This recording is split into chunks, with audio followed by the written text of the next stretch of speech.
I'm sitting here in my living room, the soft hum of the old clock my late husband built marking time's passage.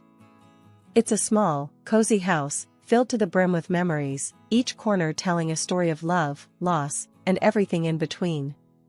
My name's Margaret, but everyone close calls me Maggie. I'm 69 years young, a retired school teacher who's seen her fair share of life's ups and downs. My son, Jack, is a strapping lad of 42.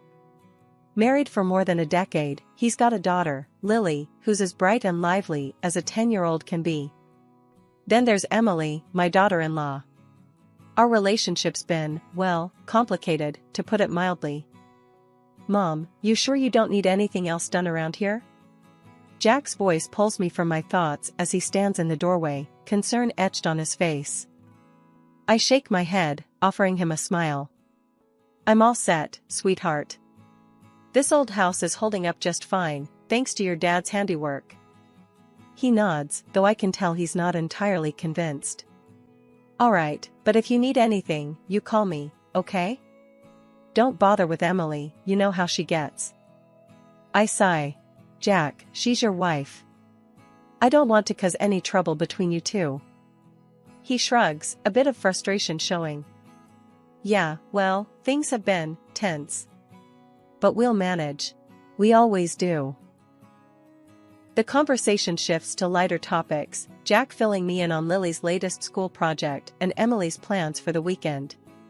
But there's an unspoken tension in the air, a distance that wasn't there before. As Jack leaves, promising to visit again soon, I can't help but feel a pang of loneliness. The house feels emptier without the laughter and chaos that used to accompany my son and his family's visits. The phone rings, shattering the silence. It's Emily, her voice icy as she speaks. Margaret, I need you to watch Lily tomorrow. Something's come up. I bristle at her tone, but my love for Lily wins out. Of course, I'll watch her. She's my granddaughter, after all. Emily's reply is curt, a simple thanks, before she hangs up. I stare at the phone, a mix of sadness and frustration churning within me. What happened to the days when Emily would chat with me about recipes and gift ideas for Jack? When did everything become so transactional? I spend the rest of the day tidying up the house, preparing for Lily's visit. It's in these quiet moments, surrounded by the love and care that went into building this home, that I find my strength. This house, built on memories, stands as a testament to the life my husband and I built together. And no amount of tension or harsh words can take that away from me. Back in the day, life was simpler, or so it seemed. I was still teaching, shaping young minds, while my son Jack was just starting to make his way in the world. Emily entered our lives like a whirlwind, full of ideas and ambition, which I admired, even if we didn't see eye to eye on everything. Mom, I want you to meet Emily, Jack had said, his eyes shining with that look of love I hadn't seen in a long while. I think she's the one. I remember meeting her for the first time. She was outspoken, a stark contrast to the quiet steadiness of my Jack. Pleased to meet you, Mrs. Thompson, she'd said, offering me a firm handshake that somehow felt more like a challenge than a greeting. I smiled, trying to ease the tension. Call me Maggie, dear. Mrs. Thompson makes me feel like I'm still in the classroom. She laughed, but it didn't quite reach her eyes. All right, Maggie it is. Jack's told me so much about you. Those early days were a mix of getting to know Emily and adjusting to the new dynamics she brought into our family. Jack was smitten, and I, despite my reservations, hoped for the best. Emily would often come to me for advice, especially when it came to Jack. Maggie, what does Jack like to eat? I want to surprise him, Emily asked one afternoon, her tone softer, almost vulnerable. I found myself warming to her in those moments. He loves beef stew, the way his dad used to make it. I can show you if you like. And so, we cooked together, a tentative peace forming between us. But it wasn't always easy. Emily had strong opinions, especially about how Jack should be advancing his career, which often led to heated discussions. Jack needs to be more ambitious, Maggie, Emily would say, her frustration evident. He's too comfortable here, too stuck in his ways. I'd bristle at her words, defending my son. Jack's doing just fine. He's building his life, his way.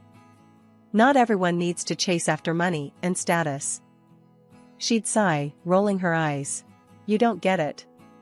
We need more if we're going to make something of ourselves. Despite these clashes, I saw how she pushed Jack, how they grew together.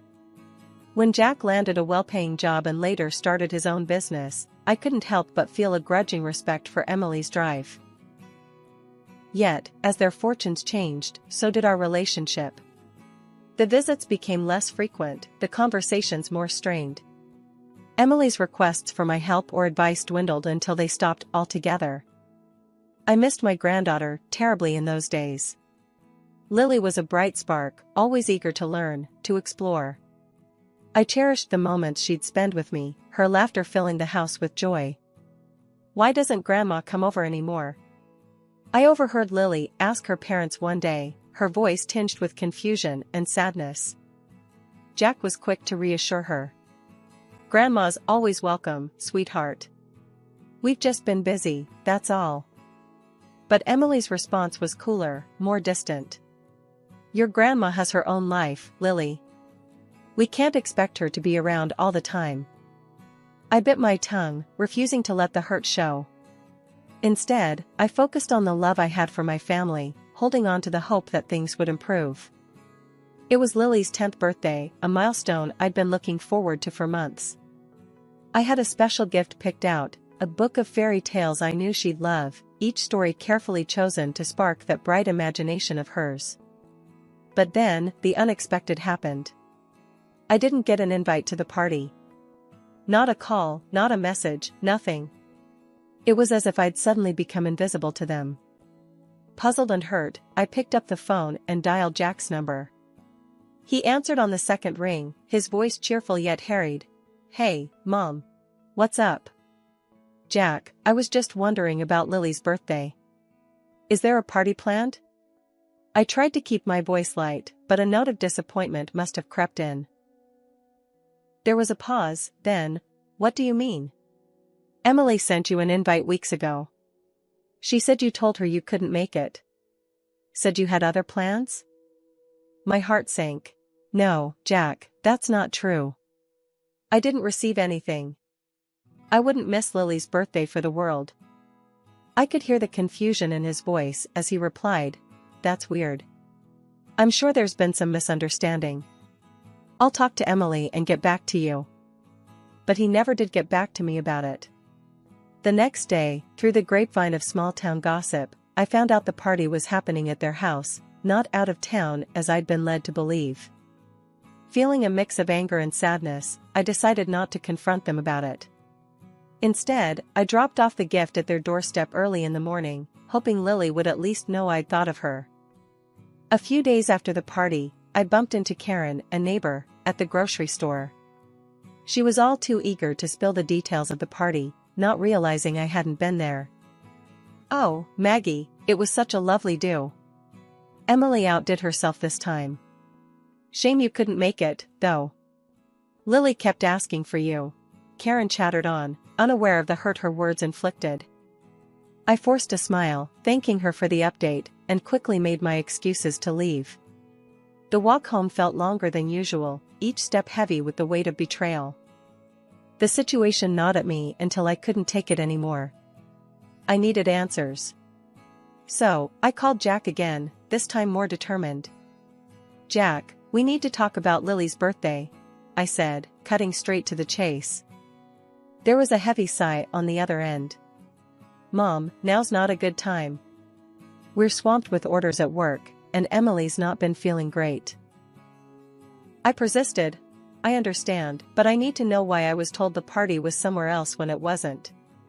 Why was I lied to, Jack? There was a long pause, then Jack's voice, weary and a bit defensive. Mom, it's just. Emily thought it would be easier this way. She felt the dynamics have been a bit off lately and didn't want any awkwardness at the party. I felt a rush of anger and disbelief. So, you decided to exclude me? To lie to me? Is that how we're solving problems now? Mom, I'm sorry. I didn't know what else to do.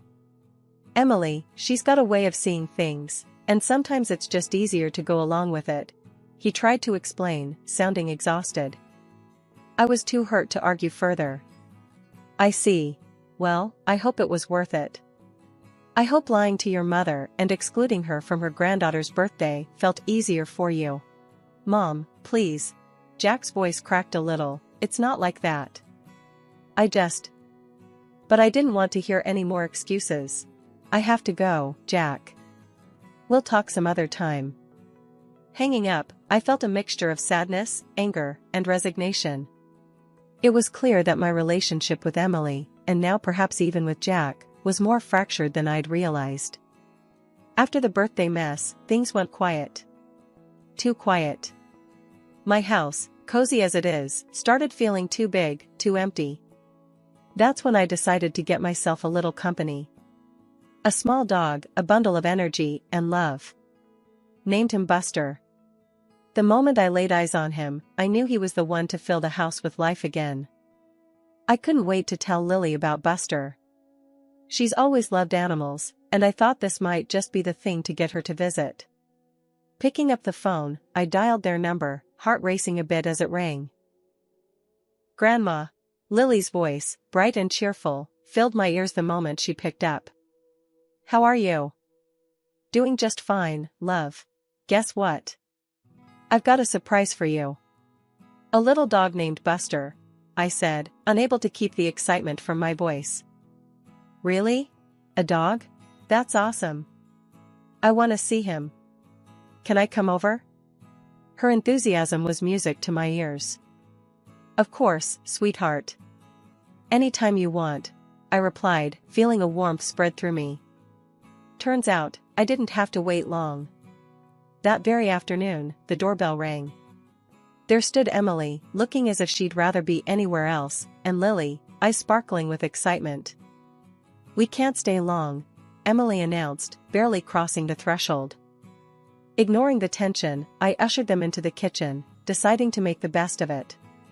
Let me get you some tea and cake. Make yourselves at home. As we settled, Emily's eyes roamed, landing on the new oven and the bits of new furniture around the house. These are new, she remarked, her tone sharp. Who bought them for you? My son did, for my birthday, I replied, trying to keep my voice neutral. Her face turned a shade redder, anger flashing in her eyes. You shouldn't be demanding money from him like that, she snapped. Before I could even think of a response, Lily came running in, a scratch visible on her arm. Emily saw it and lost it. That dog of yours bit my daughter, she accused, voice rising. He didn't bite me, Mom. I scratched myself outside, Lily tried to explain, but Emily wasn't having any of it. We're leaving. And we won't be back, Emily declared, dragging Lily away, before I could even get a word in. Once they'd left, I felt a mix of anger and sadness. I needed some sense talked into me, so I called my sister, Carol. Carol, you won't believe what just happened, I started, recounting the whole ordeal. Carol, ever the voice of reason, listened quietly before speaking. Maggie, don't let it get to you. It's clear as day that dog didn't bite anyone. Emily's just looking for an excuse. But Jack won't even answer my calls now, and neither will they, I said, feeling defeated. Give it time, Maggie. They'll come around. And if they don't, well, you've got Buster and me. We're your family too, you know, Carol replied, her voice firm yet comforting. She was right, of course. Buster wagged his tail, looking up at me with those big, loving eyes. No words needed. He was here, and so was Carol. Maybe that was enough family for now. Thanks, Carol. I needed that, I said, feeling a bit better. Want to come over and meet Buster? I thought you'd never ask. I'll be right over, she replied, and I could hear the smile in her voice. Hanging up, I looked down at Buster, who seemed to sense my mood had lifted. Looks like it's just you and me, kid. And Carol, when she gets here. We're gonna be just fine. A year. A whole year without a word, without seeing their faces. The silence was deafening, the loneliness, a constant companion alongside Buster. Then, life threw another curveball, pneumonia. It hit me like a freight train, landing me in the hospital, before I even knew what was happening. Carol, bless her, was by my side every day, worry etched deep in her brows. Lying there, hooked up to machines that beeped and hummed, I felt the weight of the year's silence heavier than ever. "Carol, can you call Jack for me?" I asked, my voice barely a whisper. It was a long shot, but I had to try. She hesitated, knowing all too well the silence that had filled the void between us. But she nodded, pulling out her phone and dialing Jack's number. I listened, holding my breath, as she spoke. "Jack, it's Carol. Your mom's in the hospital. She's very sick." "Yes, pneumonia. She's asking for you." The pause that followed felt like an eternity. Then, I heard him, his voice distant but clear. "I'll come now." True to his word, Jack arrived at the hospital, a storm of emotions playing across his face. He approached my bed, taking my hand in his, eyes brimming with unshed tears. "Mom, I'm so sorry. I should have been here," he started, his voice breaking. "I've been such a fool." I could barely speak, my illness and the emotion of the moment rendering me weak. "Why, Jack? Why did you believe that, about Buster?" He looked away, shame coloring his features. "Emily told me, showed me a scratch on Lily's arm. Said Buster attacked her. I was angry, hurt. I thought I don't know. I just..." Listening to him, it was clear how deeply the lie had cut, driving a wedge between us. "Jack, you know Buster. He wouldn't hurt a fly." "I know now, Mom. I saw him, he's gentle." "Emily, she lied to me." "I'm so sorry. I should have known better," he admitted, his voice laced with regret. The admission, the apology, it was bittersweet. My heart ached for the lost time, for the pain we'd both endured because of a lie. "Jack, it's okay. We're here now. That's what matters," I said, squeezing his hand, offering forgiveness, because holding on to anger would only prolong the pain. He nodded, wiping away a tear. "I'm going to make this right, Mom. I promise." Hearing those words, feeling his hand in mine, I believed him. Maybe this was the start of mending what had been broken, of healing not just my body, but our family too. Things were just starting to look up when out of nowhere, trouble came knocking again. This time, it wore a suit and called itself a lawyer, claiming to represent Jack. The voice on the phone was all business, saying he needed me to sign some documents, because Jack was abroad and in a bind. Something about the whole thing smelled fishy to me. First thing I did was try calling Jack, but wouldn't you know it, his phone was as good as a brick. No answer. That's when I got that sinking feeling in my gut. I rang up Carol, told her to come over quick. "Something's not right," I told her, pacing the floor until she showed up. When the lawyer showed up, all smiles and handshakes, I knew I had to play it smart. He pushed a stack of papers towards me, saying it was all just formalities, that Jack needed this done pronto. "I'd like a minute to read these, if you don't mind," I said, trying to buy some time. "Oh, there's no need to worry. It's all straightforward," he assured me, but I wasn't buying what he was selling. I needed Carol to get a look at these documents without him hovering, so I suggested a little stroll in the garden. "Let's get some fresh air, then I'll sign," I proposed.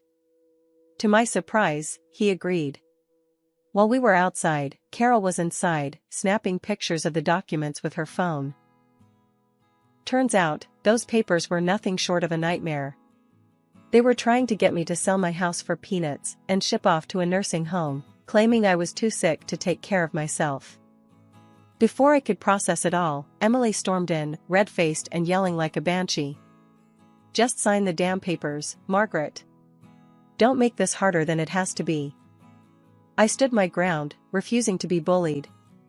"I'm not signing anything until I talk to Jack," I said firmly.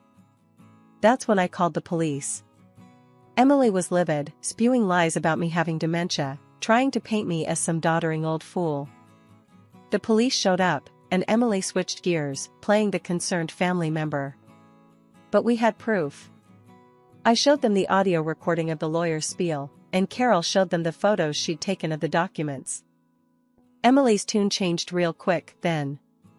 The police took her in for questioning, and the whole house of cards she'd been building came tumbling down. After the fiasco with the lawyer and Emily's plot being foiled, things started moving quickly. The police had enough evidence to start unraveling the tangled web of lies that had been spun around me. But the real turning point came when Jack finally got back from his trip abroad.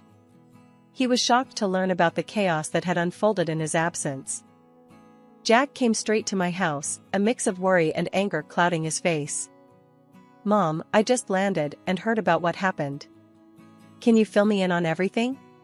I sighed, looking at my son, seeing the confusion and hurt in his eyes. "Jack, it's been a mess. That lawyer, the one Emily hired, tried to trick me into signing away the house. And if it weren't for your Aunt Carol, I might have fallen for it." Jack's face turned red with anger. "That's unbelievable. Emily told me she was just taking care of some family business while I was gone. I had no idea she was plotting something like this." Carol, who had been a rock throughout this ordeal, chimed in. "We caught everything on tape, Jack. And I took pictures of the documents they tried to get Maggie to sign. It's clear as day what their intentions were." Jack shook his head in disbelief. "I can't believe she'd go this far. To think, she used our daughter to further her lie. I'm going to confront Emily about this. She needs to explain herself." The confrontation between Jack and Emily was inevitable. He left our house, determined to get to the bottom of things. When he returned, he was alone, his expression somber. "Mom, Emily," she admitted to everything. "Said she felt cornered, that she didn't know what else to do. I told her it's over. We're getting a divorce. I can't be with someone who'd put my own mother through something like this." Hearing Jack's words, I felt a mix of relief and sorrow. Relief that the truth was finally out, but sorrow for the pain my son was going through. "Jack, I'm so sorry it's come to this. But I'm proud of you for standing up for what's right." Jack nodded, pulling me into a hug. "I should have listened to you sooner, Mom. I'm just glad you're okay." In the days that followed, we worked on healing the rifts that had formed. Jack was a frequent visitor, often bringing Lily along, who was overjoyed to spend time with Buster and me. The ordeal had brought us closer, reminding us of the importance of family and truth. After the storm comes the calm. That's how it felt once everything with Emily was settled. Jack got the divorce finalized, and though it was a tough period for him and Lily, they started to find their rhythm again. Life at the house felt fuller, happier with their frequent visits. It was like we were all breathing a bit easier, ready to welcome whatever came next with open arms. One sunny afternoon, as I watched Jack and Lily playing with Buster in the garden, I realized how much things had changed. Jack walked over, settling down beside me with a sigh. "Mom, I've been thinking," he started, watching Lily throw a ball for Buster. "I want to start fresh, maybe even move closer to you. What do you think?" I smiled, the idea warming my heart. "I think that's a wonderful idea. Having you and Lily nearby would be a dream come true." Lily ran over, breathless and laughing. "Grandma, did you see how fast Buster is?" Her eyes sparkled with joy, so much like her father's. "I sure did, sweetheart. He's got quite the sprint on him," I replied, hugging her close. As we sat there, chatting about school, friends, and all the little things in between, I couldn't help but feel a deep sense of gratitude. The ordeal we'd gone through had somehow brought us closer, strengthening the bond between us. Later that week, Carol dropped by for her usual visit. Over cups of tea, we reflected on the past few months. As the days turned into weeks, and the weeks into months, our lives found a new normal. Jack and Lily did move closer, just a few streets away, making spontaneous visits a regular occurrence. The laughter and love that filled my home were a balm to my soul, healing old wounds and bridging any gaps that had formed. One evening, as we all gathered for dinner, Jack raised his glass in a toast. To new beginnings, to family, and to a future filled with love and laughter. We've come through the storm, and now it's time to enjoy the sunshine. We all echoed his sentiment, clinking glasses and sharing smiles. It was a simple moment, but it held the weight of everything we'd endured and overcome together.